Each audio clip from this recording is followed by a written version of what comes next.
जय हिंद दोस्तों, आज फिर से एक नए क्लास में स्वागत है जिसमें आज हम पढ़ने वाले हैं फिफ्थ सेमेस्टर का साइकोलॉजी सब्जेक्ट में जो भी प्रैक्टिकल एग्जाम में पूछा जाता है या उसी का क्वेश्चन है। इसमें जो आज हम टोटल 3 क्वेश्चन कराएंगे जो कि आपके एग्जाम में जो प्रैक्टिकल एग्जाम होता है उसमें पूछने की जो है संभावना अत्यधिक होता है कि आप लोग इस क्लास को जो है अंत तक जरूर कीजिएगा ताकि आपका कोई भी पार्ट जो है वो मिस ना हो जाए। इसमें हम 3 जो क्वेश्चन पढ़ेंगे। इसमें पहला क्वेश्चन है कि नैदानिक मनोविज्ञान की परिभाषा। नैदानिक मनोविज्ञान की क्या परिभाषा है तथा इसके कार्यों का भी वर्णन करने वाले हैं। इसके बाद जो हम पढ़ेंगे दूसरा क्वेश्चन में कि मनोचिकित्सा क्या है। मनोचिकित्सा क्या है, इसके उद्देश्यों को विस्तार से समझेंगे। इसके बाद तीसरा क्वेश्चन में हम पढ़ेंगे कि क्लिनिकल साइकोलॉजी जो नैदानिक मनोविज्ञान है उसका अर्थ क्या है और इसके बाद इसका क्षेत्र क्या है, क्लिनिकल साइकोलॉजी का क्षेत्र क्या है और फिर उसका महत्व क्या है। आज हम यही पॉइंट सब पढ़ने वाले हैं जो कि आपके एग्ज़ाम में जो है बहुत ही अगर हो सकता है तो आप TMBU यूनिवर्सिटी के लिए जो बहुत ही महत्वपूर्ण होगा क्योंकि आपका जो एग्ज़ाम है बहुत ही नज़दीक है जो कि 22 मई से जो वो एग्ज़ाम शुरू है। इसलिए आप लोग जो है इसे ज़रूर अपने याद कर ले। अगर आप लोग इसका PDF नोट चाहते हैं तो मेरा जो व्हाट्सअप नंबर नीचे डिस्क्रिप्शन में दिया गया है, आप लोग वहां से डायरेक्ट मैसेज करके मंगा सकते हैं या फिर टेलीग्राम चैनल पर भी हम उपलब्ध करा देंगे, आप लोग वहां से भी डाउनलोड कर सकते हैं। तो चलिए अब क्लास को शुरू करते हैं। चलिए अब देखते हैं पहला क्वेश्चन में है कि नैदानिक मनोविज्ञान की परिभाषा दीजिए और इसी में जो है कि इसके कार्यों का भी वर्णन कीजिए। तो नैदानिक मनोविज्ञान की क्या परिभाषा है और इसके कार्यों का भी वर्णन आज हम करने वाले हैं। तो इसमें जो दिया गया है कि नैदानिक मनोविज्ञान मनोविज्ञान की वह एक शाखा है जो व्यक्ति के मानसिक, भावनात्मक और व्यवहारिक विकारों का अध्ययन करती है। नैदानिक मनोविज्ञान जो है वह मनोविज्ञान की एक महत्वपूर्ण शाखा है जो व्यक्ति के मानसिक और भावनात्मक और जो है वो व्यवहारिक विकारों का अध्ययन करती है। उसे ही नैदानिक मनोविज्ञान कहा जाता है और इसे ही जो है अंग्रेजी में क्लिनिकल साइकोलॉजी कहा जाता है। नैदानिक मनोविज्ञान को ही क्लिनिकल साइकोलॉजी कहा जाता है। इसकी जो मुख्य चिंता है वो उन समस्याओं से होती है जिसके कारण व्यक्ति का सामान्य जीवन प्रभावित होता है। इसकी जो मुख्य चिंता है उन समस्याओं से होती है जिनके कारण व्यक्ति का सामान्य जीवन प्रभावित होता है। और फिर नैदानिक मनोविज्ञान की परिभाषा इस प्रकार भी दी जा सकती है कि यह वह विज्ञान है जिसमें मानसिक विकारों का अध्ययन, निदान और उपचार किया जाता है।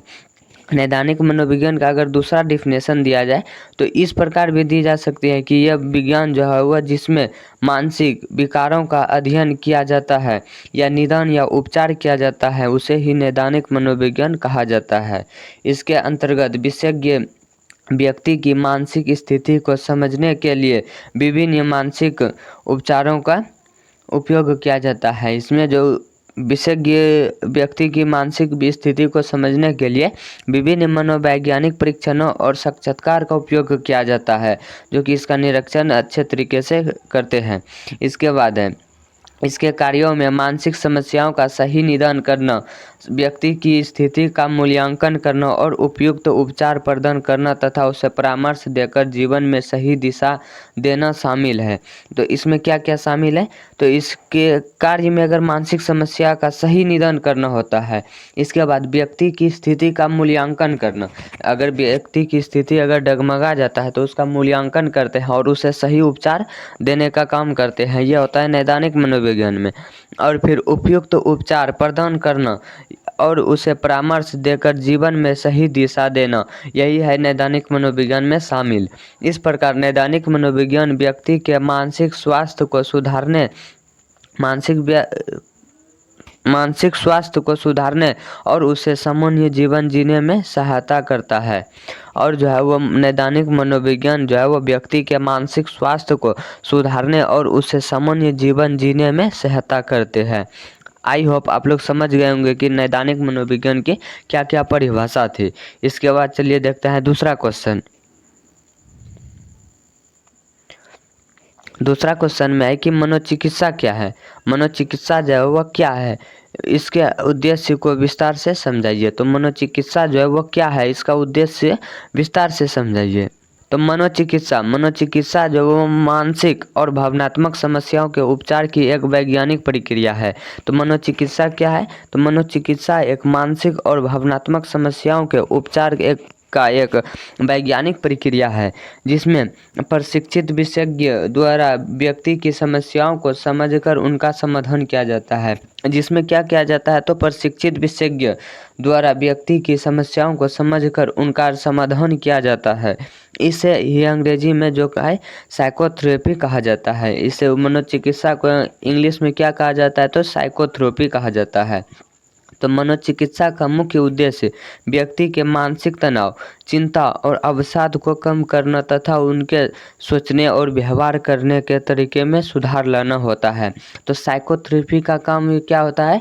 तो मानसिक तनाव और चिंता और अवसाद को कम करना तथा उनके सोचने और व्यवहार करने के तरीके में सुधार लाना ही यह साइकोथेरेपी का काम होता है। इसके माध्यम से व्यक्ति को अपनी भावनाओं को समझने और उन्हें नियंत्रित करने की क्षमता विकसित होती है।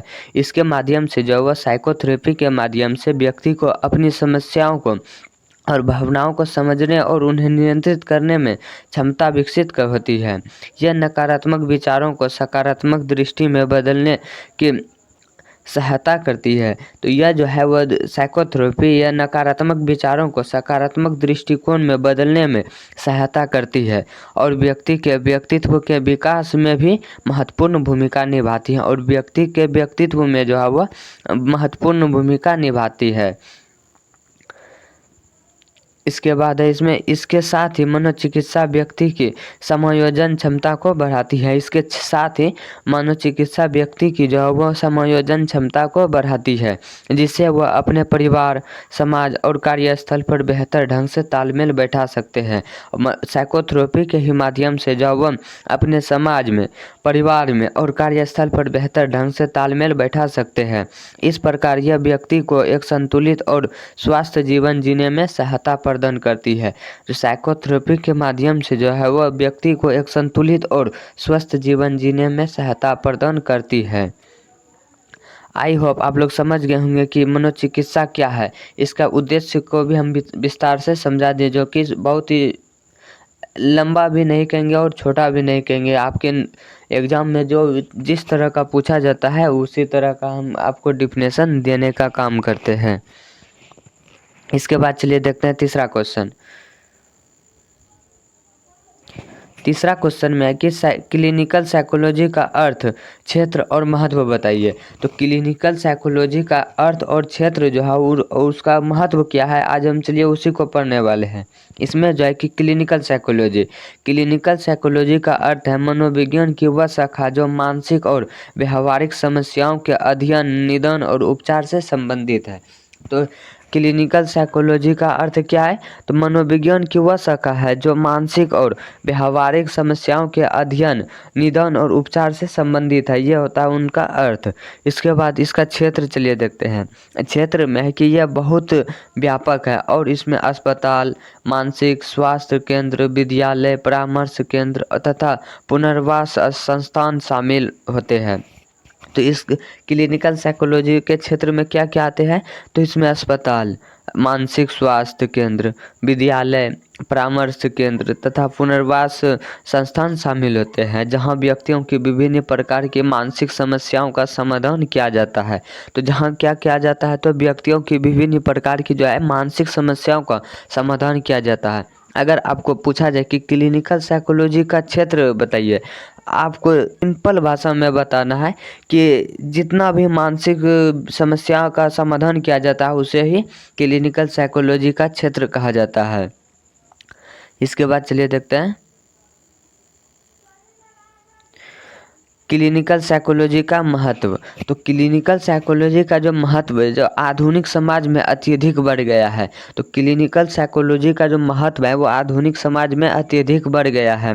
क्योंकि आज के समय में मानसिक तनाव और समस्याएं तेज़ी से बढ़ रही है।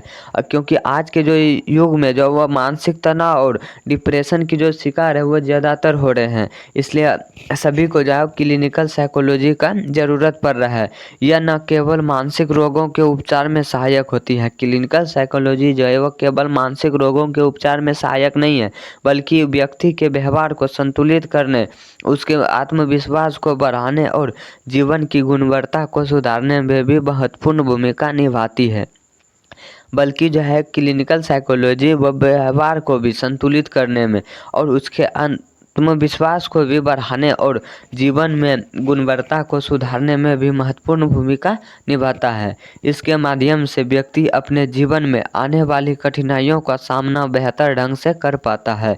इस क्लिनिकल साइकोलॉजी के माध्यम से जो है वो अपने जीवन में आने वाली कठिनाइयों का सामना बेहतर ढंग से कर पाते हैं और जो भी परेशानी रहता है उसे डटकर सामना करते हैं और समाज में एक स्वस्थ और संतुलित जीवन व्यतीत करते हैं और समाज में जो वह स्वस्थ और संतुलित जीवन व्यतीत करता है।